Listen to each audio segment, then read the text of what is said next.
द्वितीय अध्याय।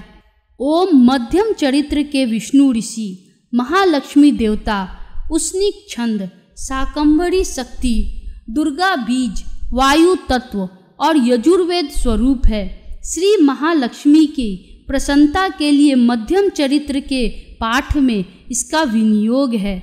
मैं कमल के आसन पर बैठी हुई प्रसन्न मुख वाली महिषासुर मर्दिनी भगवती महालक्ष्मी का भजन करता हूँ, जो अपने हाथों में अक्षमाला, फरसा, गदा, बाण, व्रज, पद्म, धनुष, कुंडिका, दंड, शक्ति, खड्ग, ढाल, शंख, घंटा, मधुपात्र, शूल, पाश और चक्र धारण करती है।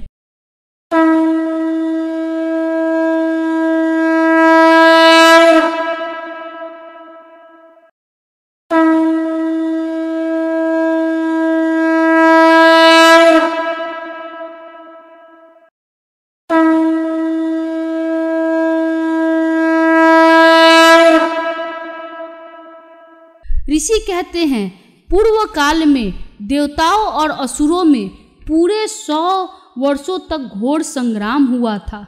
उसमें असुरों का स्वामी महिषासुर था और देवताओं के नायक इंद्र थे। उस युद्ध में देवताओं की सेना महाबली असुरों से परास्त हो गई। संपूर्ण देवताओं को जीतकर महिषासुर इंद्र बन बैठा। तब पराजित देवता प्रजापति ब्रह्मा जी को आगे कर उस स्थान पर गए जहाँ भगवान शंकर और विष्णु विराजमान थे। देवताओं ने महिषासुर के पराक्रम तथा अपनी पराजय का यथावत वृतांत उन दोनों देवेश्वरों से विस्तार पूर्वक कह सुनाया। वे बोले, भगवान, महिषासुर सूर्य, इंद्र, अग्नि, वायु, चंद्रमा, यम, वरुण तथा अन्य देवताओं के भी अधिकार छीनकर स्वयं ही सबका अधिष्ठाता बन बैठा है। उस दुरात्मा महिष ने समस्त देवताओं को स्वर्ग से निकाल दिया है। अब वे मनुष्यों की भांति पृथ्वी पर विचरते हैं। दैत्यों की यह सारी करतूत हमने आप लोगों से कह सुनाई। अब हम आपकी ही शरण में आए हैं, उसके वध का कोई उपाय सोचिए। इस प्रकार देवताओं के वचन सुनकर भगवान विष्णु और शिव ने दैत्यों पर बड़ा क्रोध किया। उनकी भौवें तन गई और मुंह टेढ़ा हो गया। तब अत्यंत कोप में भरे हुए चक्रपाणी श्री विष्णु के मुख से एक महान तेज प्रकट हुआ। इसी प्रकार ब्रह्मा, शंकर तथा इंद्र आदि अन्य देवताओं के शरीर से भी बड़ी भारी तेज निकला। वह सब मिलकर एक हो गया। महान तेज का वह पुंज जाज्वल्यमान पर्वत सा जान पड़ा। देवताओं ने देखा, वहां उसकी ज्वालाएं संपूर्ण दिशाओं में व्याप्त हो रही थी। संपूर्ण देवताओं के शरीर से प्रकट हुए उस तेज की कहीं तुलना नहीं थी। एकत्रित होने पर वह एक नारी के रूप में परिणत हो गया और अपने प्रकाश से तीनों लोक में व्याप्त जान पड़ा। भगवान शंकर का जो तेज था, उससे उस देवी का मुख प्रकट हुआ। यमराज के तेज से उसके सिर में बाल निकल आए।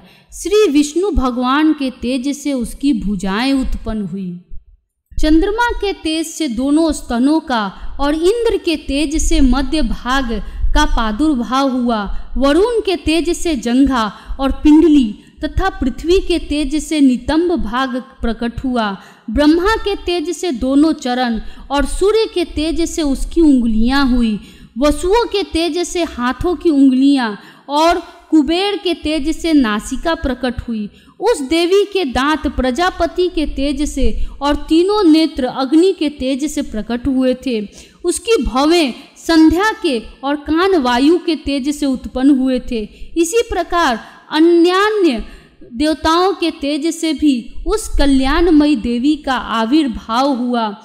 तदंतर समस्त देवताओं के तेज पुंज से प्रकट हुई देवी को देखकर महिषासुर के सताए हुए देवता बहुत प्रसन्न हुए। पिनाकधारी भगवान शंकर ने अपने शूल से एक शूल निकालकर उन्हें दिया। फिर भगवान विष्णु ने भी अपने चक्र से चक्र उत्पन्न करके भगवती को अर्पण किया। वरुण ने भी शंख भेंट किया, अग्नि ने उन्हें शक्ति दी और वायु ने धनुष तथा बाण से भरे हुए 2 तरकस प्रदान किए। सहस्त्र नेत्रों वाले देवराज इंद्र ने अपने व्रज से व्रज उत्पन्न करके दिया और ऐरावत हाथी से उतार करके 1 घंटा भी प्रदान किया। यमराज ने काल दंड से दंड, वरुण ने पास, प्रजापति ने सप्तिकाक्ष की माला तथा ब्रह्मा जी ने कमंडलू भेंट किया। सूर्य ने देवी के समस्त रोम कूपों में अपनी किरणों का तेज भर दिया। काल ने उन्हें चमकती हुई ढाल और तलवार दी। क्षीर समुद्र ने उज्ज्वल हार तथा कभी जीर्ण न होने वाली 2 दिव्य वस्त्र भेंट किए। साथ ही उन्होंने दिव्य चूड़ामणि, 2 कुंडल, कड़े, उज्ज्वल अर्धचंद्र, सब बाहुओं के लिए केयूर, दोनों चरणों के लिए निर्मल नुपुर, गले की सुंदर हंसली और सब अंगुलियों में पहनने के लिए रत्नों की बनी अंगूठियां भी दी। विश्वकर्मा ने उन्हें अत्यंत निर्मल फरसा भेंट किया। साथ ही अनेक प्रकार के अस्त्र और अभेद कवच दिए। इनके सिवा मस्तक और वक्ष स्थल पर धारण करने के लिए कभी न कुंभलाने वाली कमलों की मालाएं दी। जलाधि ने उन्हें सुंदर कमल का फूल भेंट किया। हिमालय ने सवारी के लिए सिंह तथा भांति भांति के रत्न समर्पित किए। धनाध्यक्ष कुबेर ने मधु से भरा पान पात्र दिया तथा संपूर्ण नागों के राजा शेष ने, जो इस पृथ्वी को धारण करते हैं, उन्हें बहुमूल्य मणियों से विभूषित नागहार भेंट दिया। इसी प्रकार अन्य देवताओं ने भी आभूषण और अस्त्र शस्त्र देकर देवी का सम्मान किया। तत्पश्चात उन्होंने बारंबार अट्टहास पूर्वक उच्च स्वर से गर्जना की। उनके भयंकर नाद से संपूर्ण आकाश गूंज उठा। देवी का वह अत्यंत उच्च स्वर से किया हुआ सिंहनाद कहीं समा न सका। आकाश उसके सामने लघु प्रतीत होने लगा। उससे बड़े जोर की प्रतिध्वनि हुई, जिससे संपूर्ण विश्व में हलचल मच गई और समुद्र कांप उठे। पृथ्वी डोलने लगी और समस्त पर्वत हिलने लगे। उस समय देवताओं ने अत्यंत प्रसन्नता के साथ शिववाहिनी भवानी से कहा, देवी तुम्हारी जय हो। साथ ही महर्षियों ने भक्ति भाव से विनम्र होकर उनका स्तवन किया। संपूर्ण त्रिलोकी को क्षोभग्रस्त देख दैत्यगण अपनी समस्त सेना को कवच आदि से सुसज्जित कर हाथों में हथियार ले सहसा उठकर खड़े हो गए। उस समय महिषासुर ने बड़े क्रोध में आकर कहा, आह यह क्या हो रहा है। फिर वह संपूर्ण असुरों से घिरकर उस सिंहनाद की ओर लक्ष्य करके दौड़ा और आगे पहुंचकर उसने देवी को देखा, जो अपनी प्रभा से तीनों लोकों को प्रकाशित कर रही थी। उनके चरणों के भार से पृथ्वी दबी जा रही थी। माथे के मुकुट से आकाश में रेखा सी खींच रही थी तथा वे अपनी धनुष की टंकार से 7 पातालों को क्षुब्ध किए देती थी।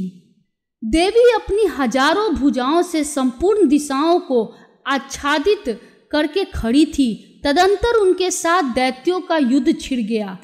नाना प्रकार के अस्त्र शस्त्रों के प्रहार से संपूर्ण दिशाएं उबदासित होने लगी। चिक्षुर नामक महान असुर महिषासुर का सेना नायक था। वह देवी के साथ युद्ध करने लगा। अन्य दैत्यों की चतुरंगी सेना साथ लेकर चामर भी लड़ने लगा। 60,000 रथियों के साथ आकर उदग्र नामक महादैत्य ने लोहा लिया। 1 करोड़ रथियों को साथ लेकर महाहनु नामक दैत्य युद्ध करने लगा, जिसके रोए तलवार के समान तीखे थे। वह असिलोमा नाम का महादैत्य 5 करोड़ रथी सैनिकों सहित युद्ध में आ डटा। 60 लाख रथियों से घिरा हुआ बास्कल नामक दैत्य भी उस युद्ध भूमि में लड़ने लगा। परिवारित नामक राक्षस हाथी सवार और घुड़सवारों के अनेक दलों तथा 1 करोड़ रथियों की सेना लेकर युद्ध करने लगा। बिडाल नामक दैत्य 5 अरब रथियों से घिरकर लोहा लेने लगा। इनके अतिरिक्त और भी हजारों महादैत्य रथ, हाथी और घोड़ों की सेना साथ लेकर वहां देवी के साथ युद्ध करने लगे। स्वयं महिषासुर उस रणभूमि में कोटि कोटि सहस्त्र रथ, हाथी और घोड़ों की सेना से घिरा हुआ खड़ा था। वे दैत्य देवी के साथ तोमर, भिंदीपाल, शक्ति, मूसल, खड्ग, परशु और पटिश आदि अस्त्र शस्त्रों का प्रहार करते हुए युद्ध कर रहे थे। कुछ दैत्यों ने उन पर शक्ति का प्रहार किया, कुछ लोगों ने पास फेंके तथा कुछ दूसरे दैत्यों ने खड्ग प्रहार करके देवी को मार डालने का उद्योग किया। देवी ने भी क्रोध में भरकर खेल खेल में ही अपने अस्त्र शस्त्रों की वर्षा करके दैत्यों के वे समस्त अस्त्र शस्त्र काट डाले। उनके मुख पर परिश्रम या थकावट का रंच मात्र भी चिन्ह नहीं था। देवता और ऋषि उनकी स्तुति करते थे और वे भगवती परमेश्वरी दैत्यों के शरीर पर अस्त्र शस्त्रों की वर्षा करती रही। देवी का वाहन सिंह भी क्रोध में भरकर गर्दन के बालों को हिलाता हुआ असुरों की सेना में इस प्रकार विचरने लगा, मानो वनों में दावानल फैल रहा हो। रणभूमि में दैत्यों के साथ युद्ध करती हुई अंबिका देवी ने जितने निश्वास छोड़े वे सभी तत्काल सैकड़ों हजारों गणों के रूप में प्रकट हो गए और परशु, भिंदपाल, खड्ग तथा पटिश आदि अस्त्रों द्वारा असुरों का सामना करने लगे। देवी की शक्ति से बढ़े हुए वे गण असुरों का नाश करते हुए नगारा और शंख आदि बाजे बजाने लगे। उस संग्राम महोत्सव में कितने ही गण मृदंग बजा रहे थे। तदंतर देवी ने त्रिशूल से, गदा से शक्ति की वर्षा और खड्ग आदि से सैकड़ों महादैत्यों का संहार कर डाला। कितनों को घंटे के भयंकर नाद से मूर्छित करके मार गिराया। बहुतेरे दैत्यों को पास से बांधकर धरती पर घसीटा। कितने ही दैत्य उनकी तीखी तलवार की मार से दो दो टुकड़े हो गए। कितने ही गदा की चोट से घायल हो धरती पर सो गए। कितने ही मूसल की मार से अत्यंत आहत होकर रक्त वमन करने लगे। कुछ दैत्य शूल से छाती फट जाने के कारण पृथ्वी पर ढेर हो गए। उस रणांगण में बाण समूहों की वृष्टि से कितने ही असुरों की कमर टूट गई। बाज की तरह झपटने वाले देव पीड़क दैत्यगण अपने प्राणों से हाथ धोने लगे। किन्हीं की बाहें छिन्न भिन्न हो गई, कितनों की गर्दनें कट गई। कितने ही दैत्यों के मस्तक कट कट कर गिरने लगे। कुछ लोगों के शरीर मध्य भाग में ही विदीर्ण हो गई।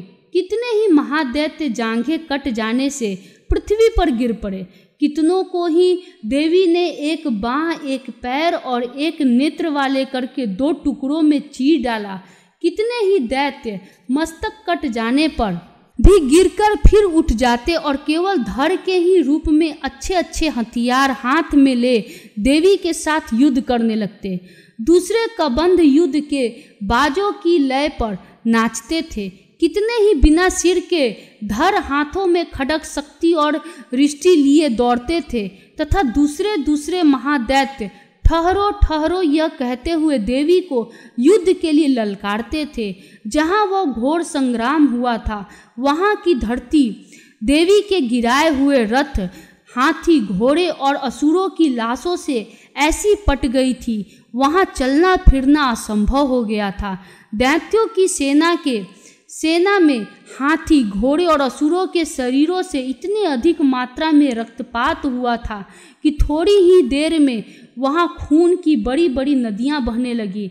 जगदम्बा ने असुरों की विशाल सेनाओं को क्षण भर में नष्ट कर दिया।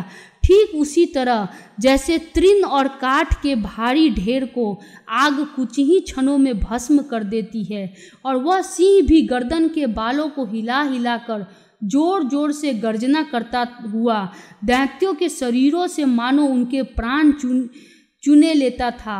वहाँ देवी के गणों ने भी उन महादैत्यों के साथ ऐसा युद्ध किया जिसने आकाश में खड़े हुए देवतागण उन पर बहुत संतुष्ट हुए और फूल बरसाने लगे। इस प्रकार श्री मार्कंडेय पुराण में सावर्णिक मनवंतर की कथा के अंतर्गत देवी महात्म्य में महिषासुर की सेना का वध नामक दूसरा अध्याय पूरा हुआ। जय माता दी।